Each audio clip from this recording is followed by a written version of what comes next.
VGK turns back the depleted Jets on the road 4-2, and the Golden Knights are just one win away from advancing to the NHL Cup second round. You're Locked On Golden Knights, your daily podcast on the Vegas Golden Knights, part of the Locked On Podcast Network. Your team every day.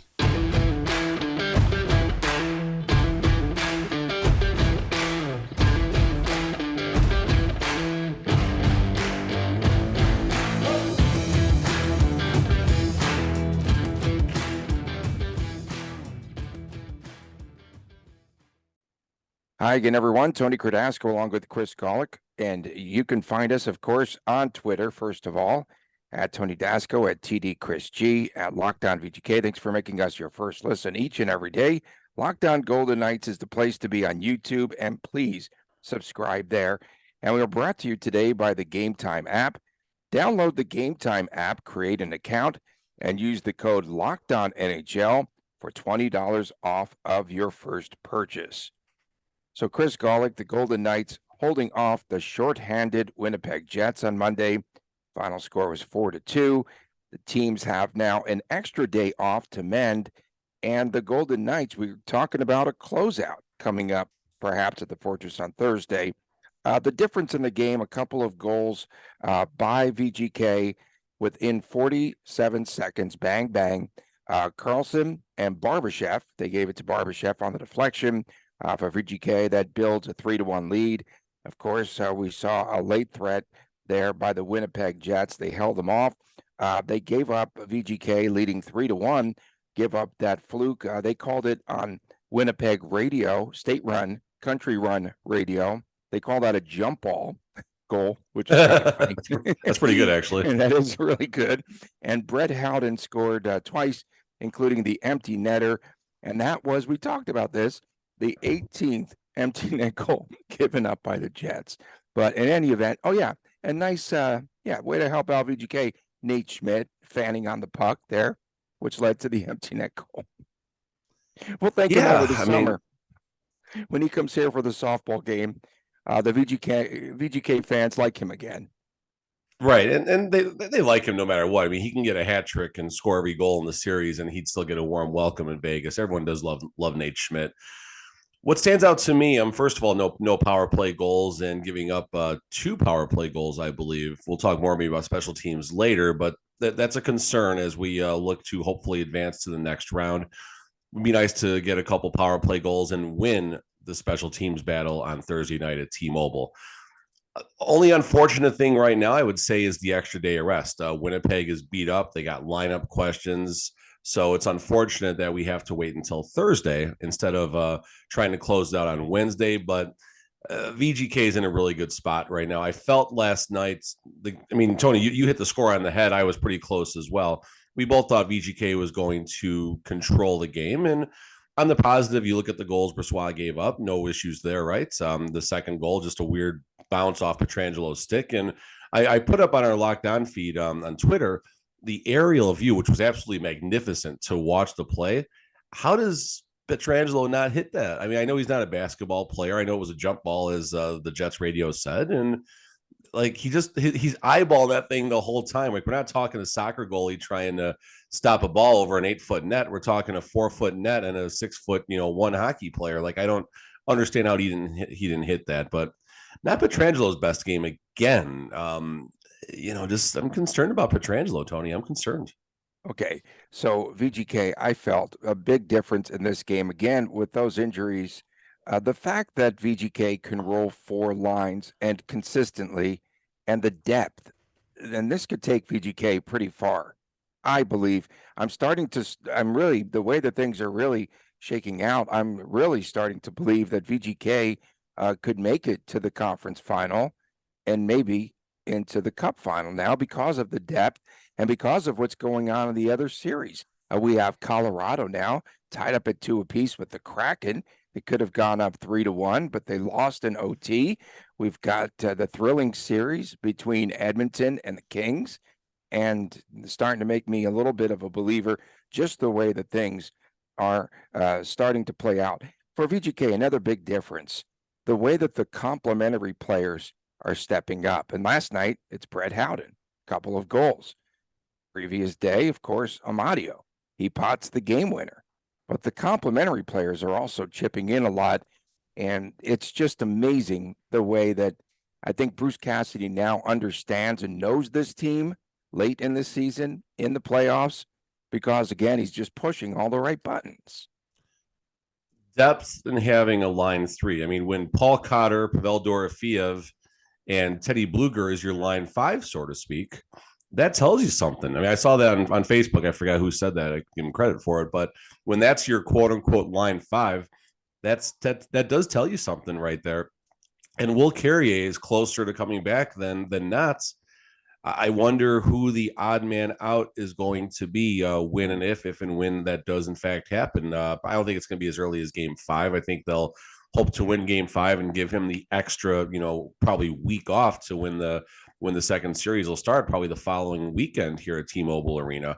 So there's a lot to like right now. Going back to the couple of goals, they scored a couple inside goals. I mean, Barbashev, I wish that would have been a William Karlsson goal, that Barbashev goal where he's not even looking at the puck and it hits his stick and goes in. That would have sent you into a 4-year-old tirade when you take your favorite toy and blanket away.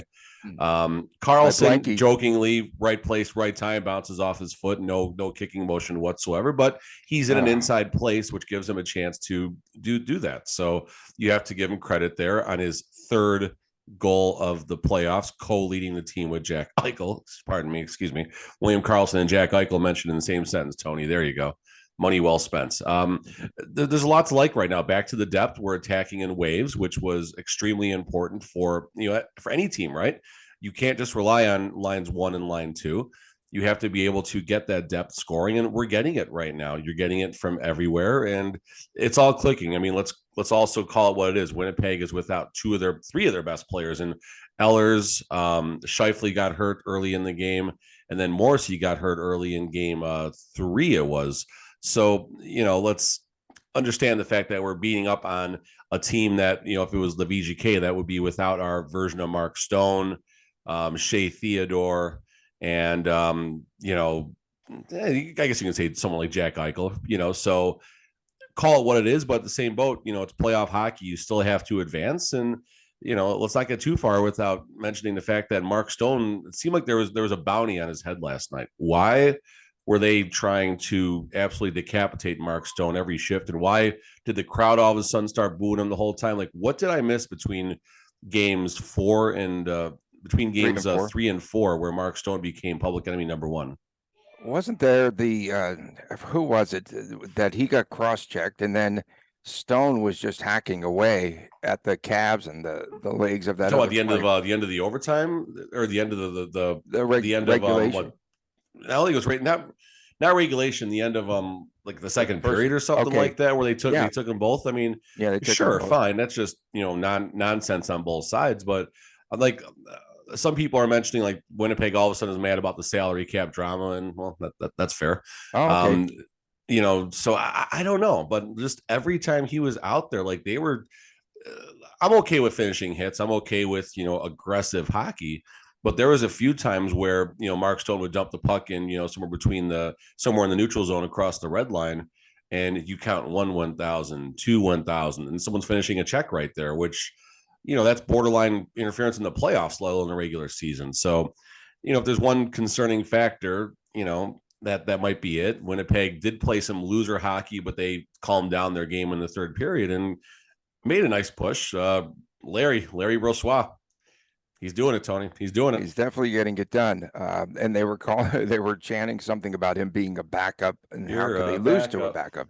You're a backup. And talk about the Mark Scheifele injury and what occurred on that play. You got me mid coffee drink right there. Yeah. So I watched that a few times. I was watching the fan side of it, and someone somewhat well known, I think in Sportsnet, made a comment that it was a trip from Brossoit, which sent Scheifele into the boards. And then obviously he goes to take that shot later on. And I mean, if I had to make a guess, his wrist is broken, but I'm not a doctor. Injury. It's something bad. No. It's definitely his wrist. He went off. Yeah. So the play is simple. Scheifele comes in pretty hot. And this happens all the time when you get too close to the goalie to make a move. The goalie's going to make a save. The goalie is going to make a move and follow the puck. Scheifele was coming in very hot. He had the puck right at his feet. Brossoit makes a save. In that process, Scheifele skates over Larry Brossoit. Brossoit didn't even stick a stick out or a pad out. He skated basically right over his position, pretty much in the blue paint, and he goes flying headfirst into the boards. No. That's not what happened. No, it was a little shift of the stick by Larry Brossoit because it was a little bit outside of the crease, outside of the net. It was a little bit, yes, but And he was in his slid over. saving motion. Okay.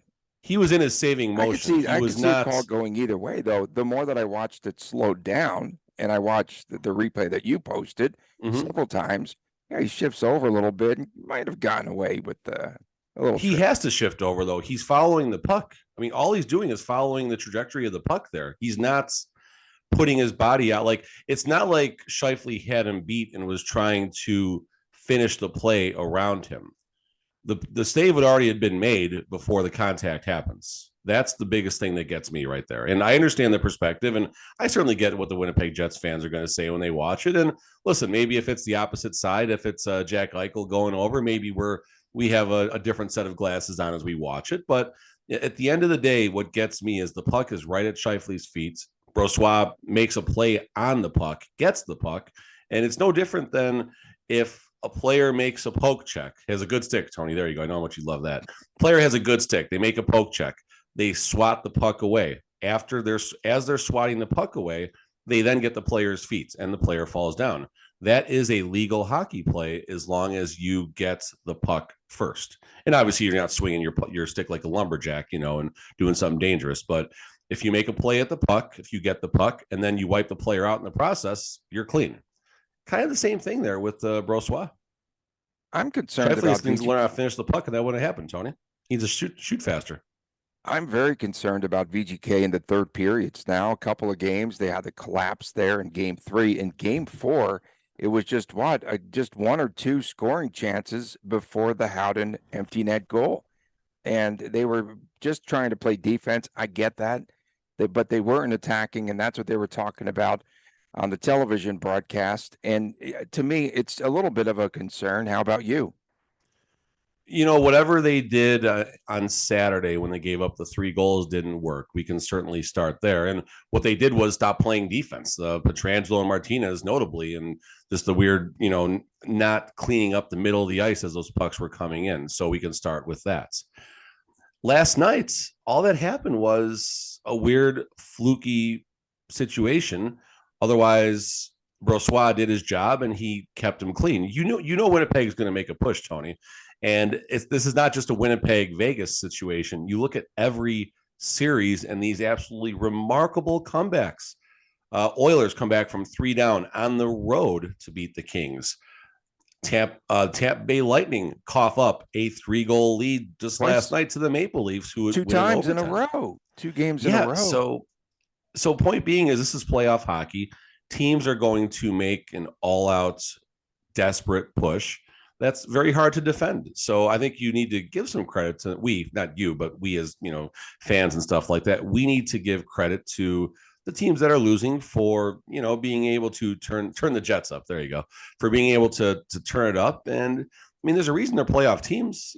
Sure, Winnipeg is the quote unquote 8th seed if we're going to look at it like that, but they are a playoff team who was somewhat close to having a tied series right now. If their game goes the opposite, if maybe they pot another one late last night, so this series could just as easily be tied 2-2, if not 3-1 Winnipeg. So credit Winnipeg, I think. And listen, if we match up against Edmonton or LA next round, there could be some concerns in the third, but I got faith in us. We'll be okay. Coming up next, we will examine VGK's special teams. That's another area that they're struggling with right now. We'll get into that when we return right here on Locked On Golden Knights. When you are drafting your fantasy team, do you ever wish that you could handpick the best stars for your business team? If you're building your talent roster, you need Indeed. Indeed is the hiring platform where you can attract, you can interview, and hire all in one place. Don't spend hours on multiple job sites looking for candidates with the right skills. when you could do that all on Indeed. Find the top talent fast, and Indeed's suite of powerful hiring tools like matching, assessments, and virtual interviews. If you hate to wait, Indeed's U.S. data shows that over 80% of Indeed employers find quality candidates whose resume on Indeed matches their job description the moment that they sponsor a job. Indeed does all the hard hiring work for you. You could sponsor a job, and we will match you with the quality candidates whose resumes on Indeed fit your job description right when you post. With Indeed, you can start hiring fast. So please join over 3 million businesses worldwide using Indeed to find the greatest talent and fast. Visit Indeed.com/lockedon. You could start hiring now. Just go to Indeed.com/lockedon. Indeed.com/lockedon. Terms and conditions apply. Cost per application pricing not available for everyone. If you need to hire, you need Indeed. Welcome back to Locked On Golden Knights. Thanks for making us your first listen each and every day. Tony Cardasco and Chris Golick, we come to you from Las Vegas. Please subscribe to that YouTube channel, Locked On Golden Knights. And thanks for giving us astronomical numbers here during this playoff push on all of our platforms. Huge. Okay, Huge. so of greater concern than the third period perhaps could be VGK on the power play. And also on the PK, when you look at it on the flip side, VGK just 2 for 14. Jackie Aces with a couple of power play goals, right? And that's it for the Golden Knights, 2 for 14. Winnipeg, meanwhile, 5 for 12.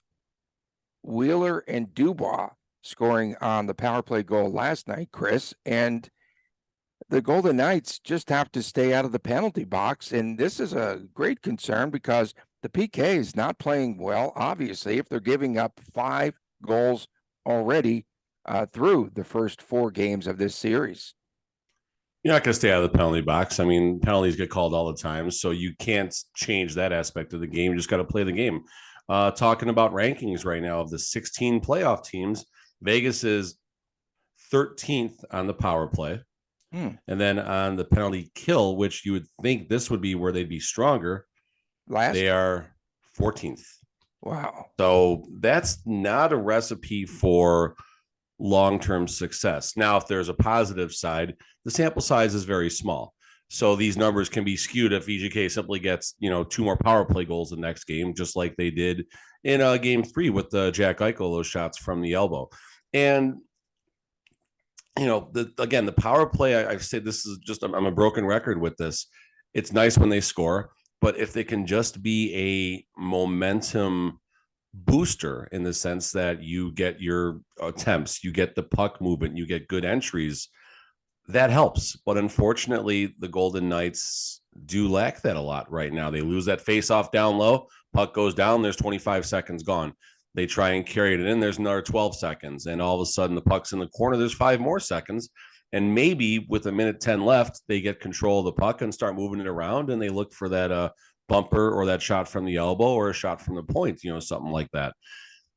Hopefully, they have something up their sleeve, because if they don't fix both sides of the special teams, they'll have a hard time getting out of the second round or the Western Conference. I say getting out of the second round. Let's assume for a second Edmonton advances, who has the most lethal power play probably in the history of the NHL. I don't know if anyone's ever had a better statistics than what Edmonton's doing. So you're literally going to chart Edmonton for a goal for every power play they get. That's a bit harsh, I get that, but let's say they get 4 power play chances. They're getting most likely 2 of them, at least one of them. You're literally spotting teams' goals right now with the way the Vegas Golden Knights, that is, with the way the Golden Knights special teams are performing. So I don't know how you fix it this late in the season. Practices are actually more limited now. They're taking more days off to rest. They took a day off, obviously, after that crazy overtime game, which makes sense. Travel day today. The team is still in Winnipeg this morning. They're traveling back, so they'll probably have a practice tomorrow and a skate on Thursday. So maybe they got an opportunity to shore some things up, hopefully, and have a better special teams showing, trying to shut out the Jets on Thursday. The biggest turning point I felt in the game was a penalty, and that was on Dubois, the penalty on Eichel.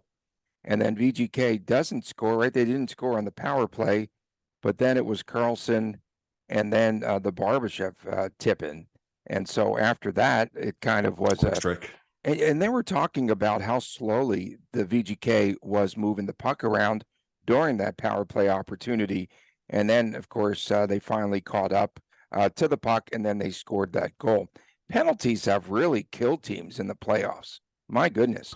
And more so than ever, I don't like all the penalty calls, and maybe they're just trying to set the tone here in the first round of the playoffs. But last night, I know Jordan Eberle, he scores the goal after we saw Josh Manson with the penalty in overtime of the Avalanche and the Kraken game. And so I've never seen where penalties have been so glaring and that they lead to Edmonton. Oh, my goodness. Like, committing stupid penalties late in overtime, what have you, and teams are capitalizing on it. We talked about this also probably leading up to the playoffs. We were probably talking about Edmonton and their power play, kind of the same path we're going down right now. And I've never liked the notion you have regular season officiating and then you have playoff officiating. And basically, playoff officiating means the refs put the whistle in their pockets. They call really, unless it draws blood, injures somebody, or removes a grade A scoring chance, it doesn't necessarily get called. Whereas in this playoffs, it seems like the officiating hasn't changed a whole lot. And I think fans are a little mad that we're not seeing quote unquote playoff officiating. People are making a little too big of a deal about the officiating at times. Sure, there's some bad calls, but at the end of the day, a bad call for the most part is not going to change the trajectory of an entire round. So I don't think it's that bad. Obviously, I'm a homer for the refs. You guys know this. It's been a while, but I'm a ice hockey ref, so I'm certainly going to side with the boys out there, so to speak. But at the end of the day, I don't see a lot of change from playoff officiating to regular season officiating, and I'm okay with that as long as it's consistent. Which a lot of people are pissed off about the refs right now. So, I've always joked if the home team and the away team are both mad about the officiating, the refs did a great job. Coming up next, Chris wants to talk more about Alex Pietrangelo, the way he's struggling in his game. Yeah, we're going with that. Is that okay. I gave you options, so there we go. Plan. That's cool. Yeah, and you could talk about everything else too, and we'll get to that when we return right here on Locked On Golden Knights. Buying tickets to your favorite sporting events or favorite events overall should not be stressful. Here's a little hack for you. Download the Gametime app, and you could find the easiest way to buy tickets for VGK games, also for music, for comedy, for theater near you. But just hang out. This is what I would do, and I've done it before. Download the Gametime app, hang out outside of T-Mobile Arena, wait for the last minute, and then look for your tickets. Then download them, and you could just waltz right into T-Mobile. And as I said before, under $80, I saw tickets for the last playoff game at home for VGK. It feels like it's been a minute since they've been here. So you could stop stressing about getting tickets. And some of the things that we really like about the Gametime app, well, they have flash deals and last-minute tickets, which we really like. Easy to find and buy tickets wherever you're at for all sorts of events. Gametime is the place to be for the last-minute ticket deals. Forget planning months in advance. That's not for Vegas people. Gametime has the deals for you right up until the last moment and the day of the event. The Gametime guarantee, that means that you'll also always get the best price. If you find tickets in the same section and row for less, Gametime will credit you 110% of the difference. It's the fastest growing ticket app in the country for one reason. They're really that good. So snag the tickets without the stress with Gametime, and just simply download the Gametime app, create an account, use the code LOCKEDONNHL, and you will receive $20 off of your first purchase. That $80 ticket would be just 60 clams. Terms apply. Again, create an account, redeem the code LOCKEDONNHL for $20 off. Download Gametime today. Last minute tickets, lowest price guaranteed.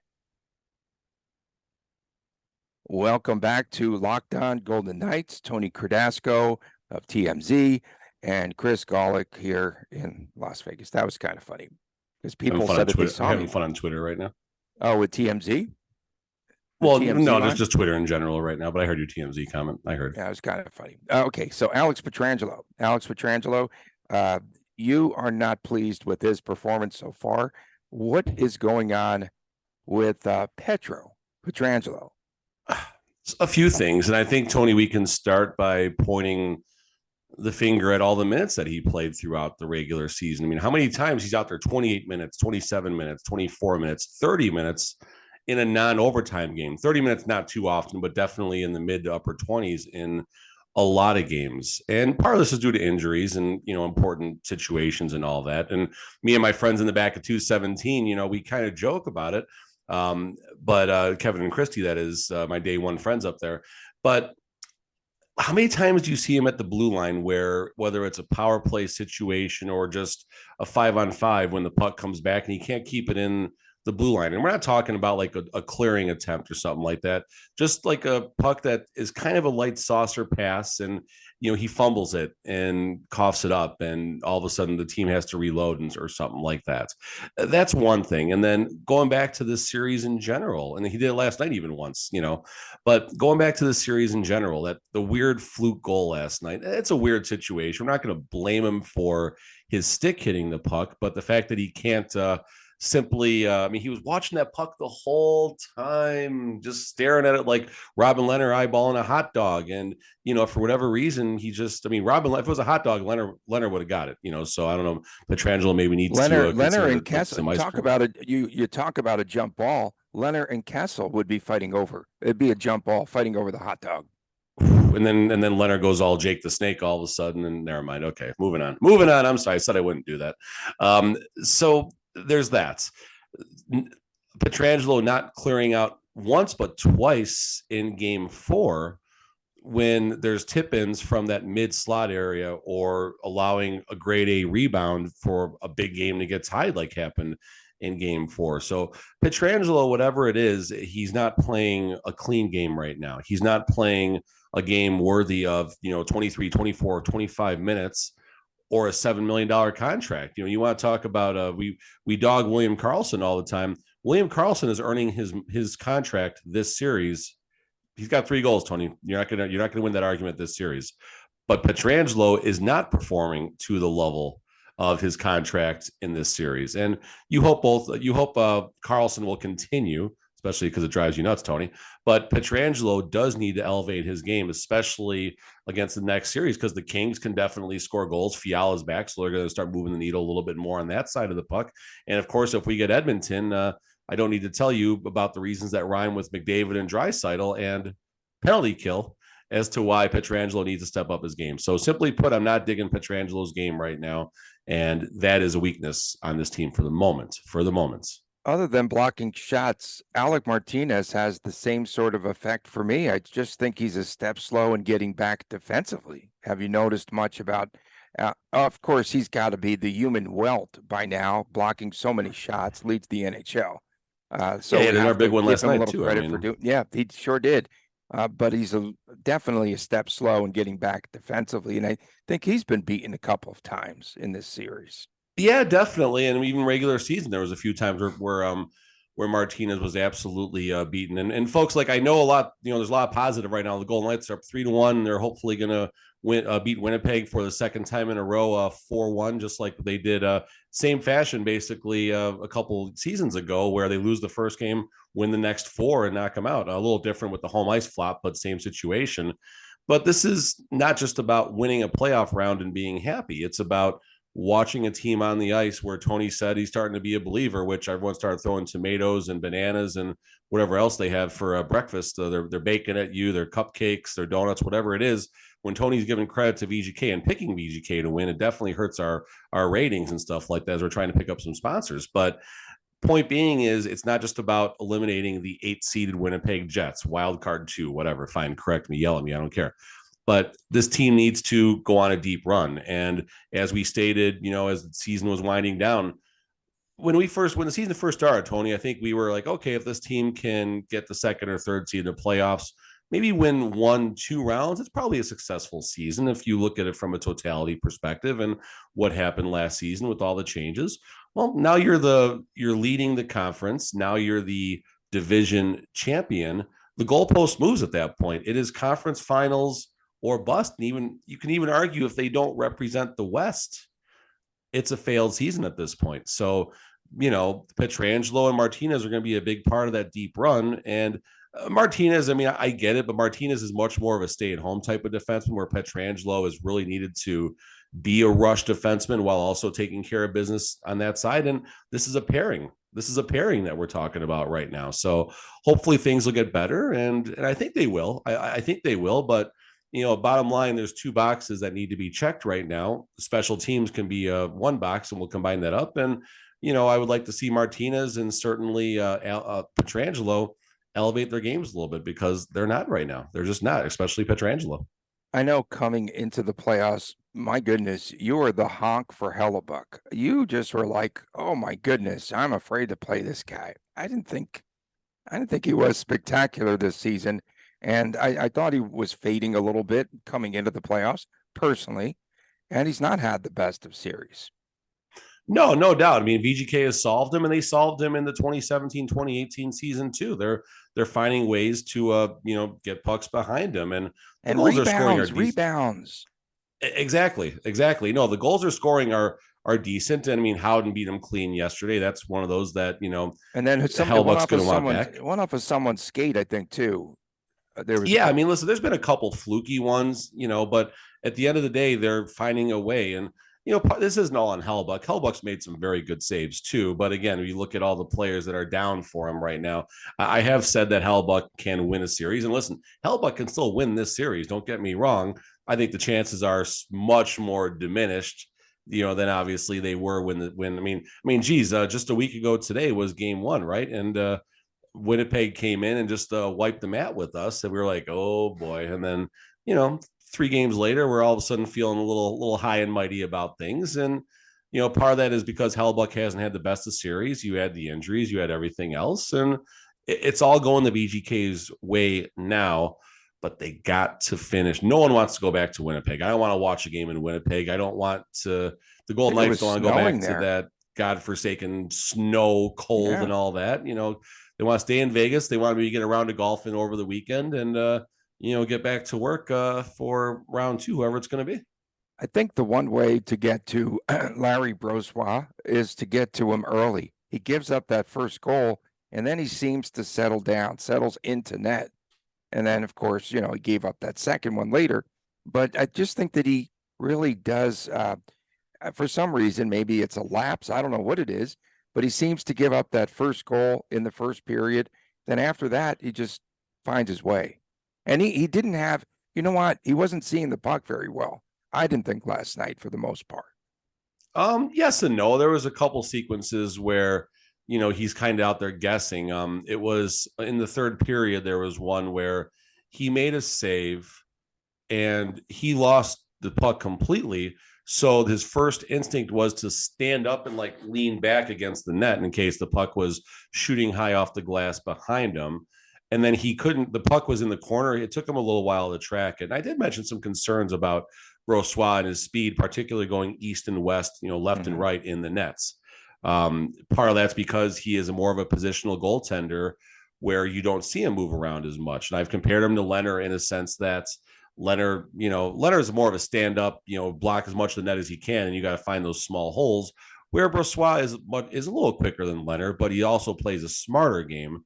But part of the leaks in his game is going to be getting across the nets, and he hopefully compensates for that with positioning to begin with. So, with every goalie, there's going to be a pro and con to the style that they have. And at the end of the day, I'm going to look at the fact that the Golden Knights are up 3-1 in the series. He's made some very big saves to keep him in. So my concern level about Brossoit is pretty much gone. I mean, listen, Darcy Kemper, right? Colorado Avalanche is a Stanley Cup winning goaltender. Brossoit, I think, greater than Kemper by a little bit. We'll leave it at that.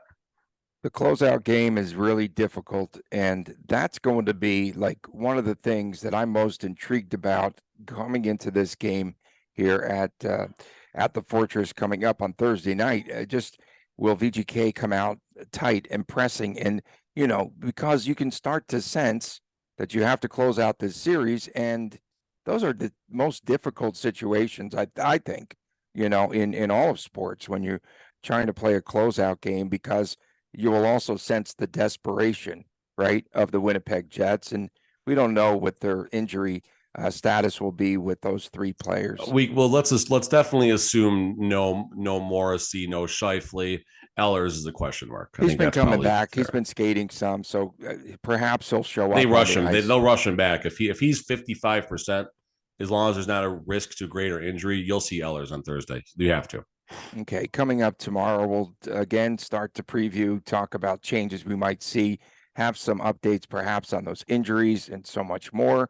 And we'll start to preview what could be the closeout game here at the Fortress in Las Vegas on Thursday night. For my man, Chris Golick, I'm Tony Cardasco. We thank you all for making us your first listen.